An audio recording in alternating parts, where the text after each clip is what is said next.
13. The Woodman. There soon, however, appeared some drawbacks. In the first place, Milaka complained of extreme languor, the weakness that remained after her late illness, and she never emerged from her room till the afternoon was pretty far advanced. In the next place, it was accidentally discovered, although she always locked her door on the inside, and never disturbed the key from its place till she admitted the maid to assist at her toilet, that she was undoubtedly sometimes absent from her room in the very early morning, and at various times later in the day, before she wished it to be understood that she was stirring. She was repeatedly seen from the windows of the schloss, in the first faint grey of the morning, walking through the trees, in an easterly direction, and looking like a person in a trance. This convinced me that she walked in her sleep. But this hypothesis did not solve the puzzle. How did she pass out from her room, leaving the door locked on the inside? How did she escape from the house without unbarring door or window? In the midst of my perplexities, an anxiety of a far more urgent kind presented itself. My dear child began to lose her looks and health, and that in a manner so mysterious, and even horrible, that I became thoroughly frightened. She was at first visited by appalling dreams, then, as she fancied, by a spectre, sometimes resembling Milaka, sometimes in the shape of a beast, indistinctly seen, walking round the foot of her bed, from side to side. Lastly came sensations. One, not unpleasant, but very peculiar, she said, resembled the flow of an icy stream against her breast. At a later time, she felt something like a pair of large needles pierce her, a little below the throat, with a very sharp pain. A few nights after, followed a gradual and convulsive sense of strangulation, then came unconsciousness. I could hear distinctly every word the kind old general was saying, because by this time we were driving upon the short grass that spreads on either side of the road as you approach the roofless village which had not shown the smoke of a chimney for more than half a century. You may guess how strangely I felt as I heard my own symptoms so exactly described in those which had been experienced by the poor girl who, but for the catastrophe which followed, would have been at that moment a visitor at my father's chateau. You may suppose, also, how I felt as I heard him detail habits and mysterious peculiarities which were, in fact, those of our beautiful guest, Carmilla. A vista opened in the forest, we were on a sudden under the chimneys and gables of the ruined village, and the towers and battlements of the dismantled castle, round which gigantic trees are grouped, overhung us from a slight eminence. In a frightened dream I got down from the carriage, and in silence, for we had each abundant matter for thinking, we soon mounted the ascent, and were among the spacious chambers, winding stairs, and dark corridors of the castle. And this was once the palatial residence of the Karnsteins, said the old general at length, as from a great window he looked out across the village, and saw the wide, undulating expanse of forest. It was a bad family, and here its blood-stained annals were written, he continued. It is hard that they should, after death, continue to plague the human race with their atrocious lusts. That is the chapel of the Karnsteins, down there.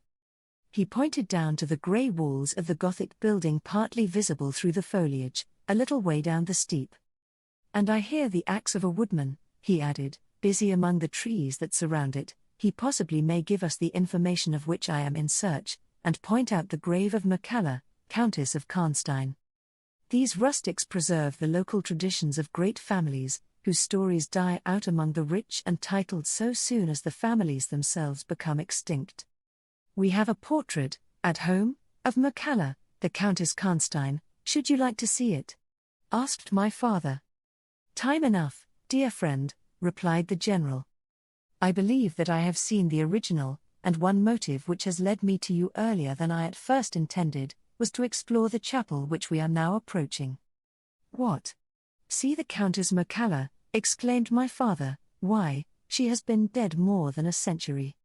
Not so dead as you fancy, I am told, answered the general. I confess, general, you puzzle me utterly, replied my father, looking at him, I fancied, for a moment with a return of the suspicion I detected before. But although there was anger and detestation, at times, in the old general's manner, there was nothing flighty.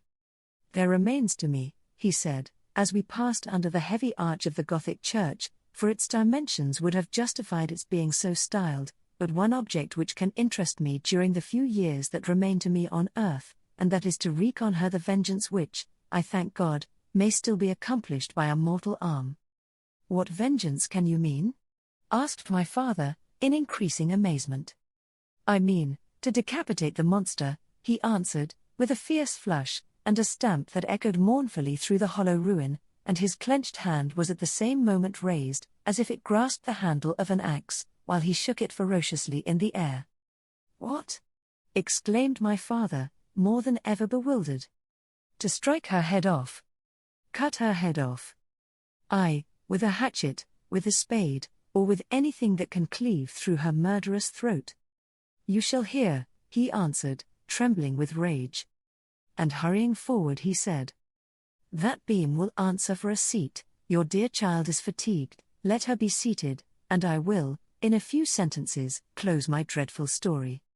The squared block of wood, which lay on the grass-grown pavement of the chapel, formed a bench on which I was very glad to seat myself, and in the meantime the general called to the woodman, who had been removing some boughs which leaned upon the old walls, and, axe in hand, the hardy old fellow stood before us.